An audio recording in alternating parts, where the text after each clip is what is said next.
Bonjour, je suis Yannick Koumlenou, étudiant en Master 1, économétrie et statistiques appliquées à l'Université d'Orléans. Cette vidéo, réalisée dans le cadre d'un atelier sous la direction du professeur Christophe Hurlin, a pour thème économétrie et machine learning. Le but ici est d'effectuer un mini-cours permettant de comprendre ces deux concepts. Eu égard à cela, dans cette vidéo, nous étudierons l'économétrie et le machine learning, leurs points communs et ce qui les oppose. L'économétrie est née de l'usage de techniques quantitatives en économie.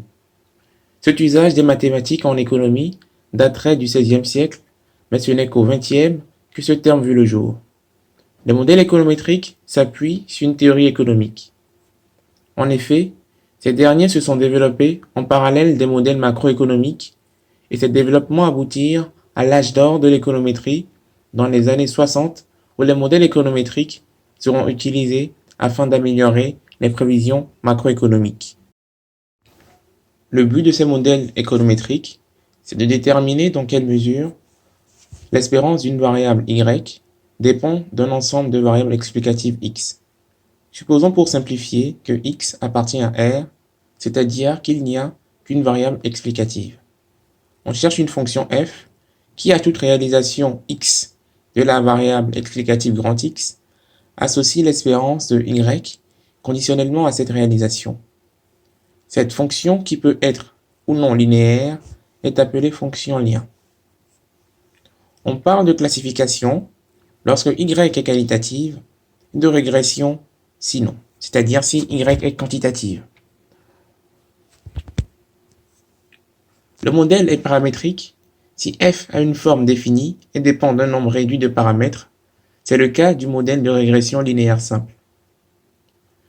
Et on parle de modèle non paramétrique lorsque cette fonction n'a pas de forme explicite. On reparlera de ce type de modèle plus loin. En économétrie, on utilise plus souvent les modèles paramétriques. En effet, grâce à ces derniers, on dispose d'une mesure synthétique du lien qui lie x et y, la fonction f étant explicite. On dispose également d'outils d'inférence statistique tels que écart type, intervalle de confiance et tests simples de significativité des paramètres du modèle. Somme toute, nous retenons que l'outil central des modèles économétriques est la distribution de la variable dépendante y, c'est-à-dire que l'économétrie repose fondamentalement sur un modèle probabiliste.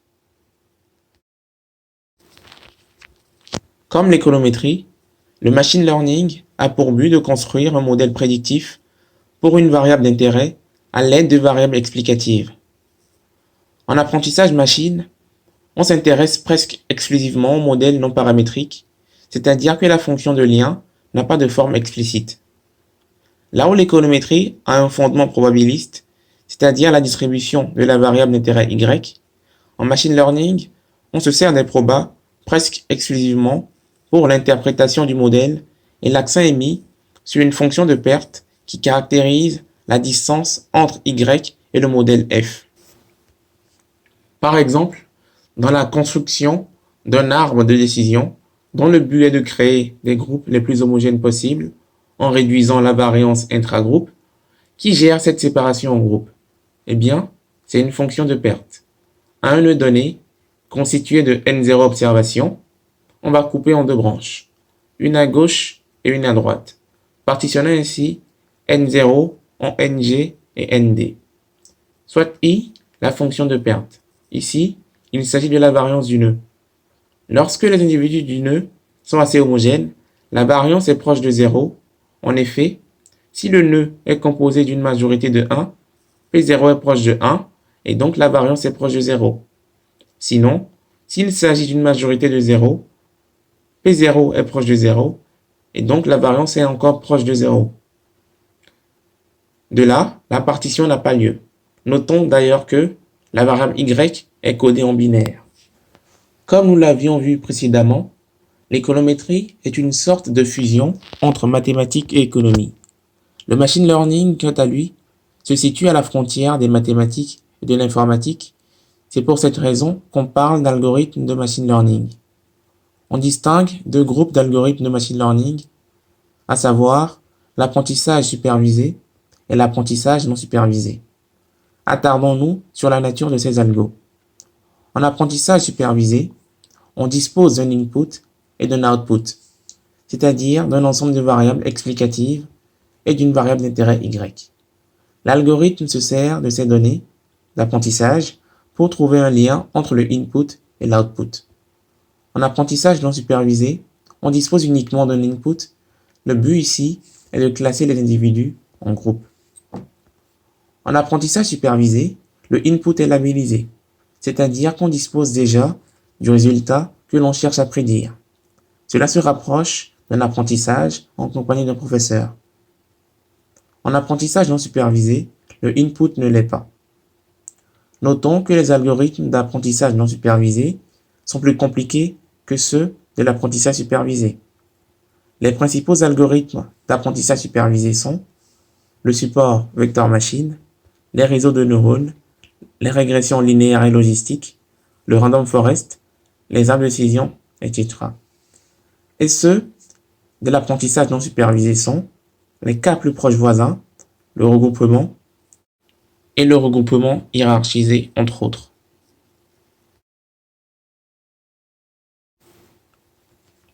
Pour mieux comprendre ces deux types d'algorithmes, prenons un exemple. Voici Léa. C'est un bébé et avec elle, c'est le chien de sa famille, James. Léa connaît bien James et saurait l'identifier. Quelques semaines plus tard, la famille achète un nouveau chien, Bond. Léa reconnaît plusieurs caractéristiques de James chez Bond: 2 yeux, 2 oreilles, marche sur 4 pattes, aboie. Léa en conclut donc que Bond est comme James et donc que ce sont des chiens. C'est de l'apprentissage non supervisé. On aurait dit au préalable à Léa que Bond était un chien.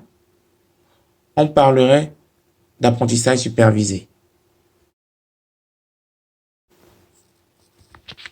Existe-t-il une réelle différence entre machine learning et économétrie? Pas vraiment. La frontière entre les deux est très poreuse, et s'y trouve l'économétrie non paramétrique que nous avions évoquée plus tôt. L'analyse économétrique s'est développée autour de l'inférence causale, mais les algorithmes de machine learning ont été vus traditionnellement autour de la prédiction, ou la recherche de corrélation suffisamment forte entre variables suffit. D'où leur popularité dans les usages plus industriels de classification comme la reconnaissance de caractères, signatures, images, etc. Les fondements probabilistes de l'économétrie sont incontestablement sa force, avec non seulement une interprétabilité des modèles, mais aussi une quantification de l'incertitude. Cependant, avec l'explosion des données, les modèles d'apprentissage se sont récemment montrés plus efficaces que les modèles traditionnels d'économétrie, avec comme prix à payer un faible pouvoir explicatif, mais également un risque de surapprentissage, car il est aisé de construire un modèle qui s'adapte parfaitement aux données. Même si les approches peuvent être fondamentalement différentes dans les deux communautés, un bon nombre d'outils développés par la communauté du machine learning méritent d'être utilisés par les économètres. Pour effectuer ce travail, je me suis servi des ressources suivantes: Économétrie et Machine Learning d'Arthur Charpentier, Emmanuel Flacher et Antoine Lee. Économétrie et statistiques non paramétriques de Christophe Hurlin. Supervised and Unsupervised Machine Learning du site gros99.com. Évidemment le site Wikipédia, mais également Machine Learning Methods Economists Should Know About de Susan Atte et Guido Ribens. Merci pour votre attention.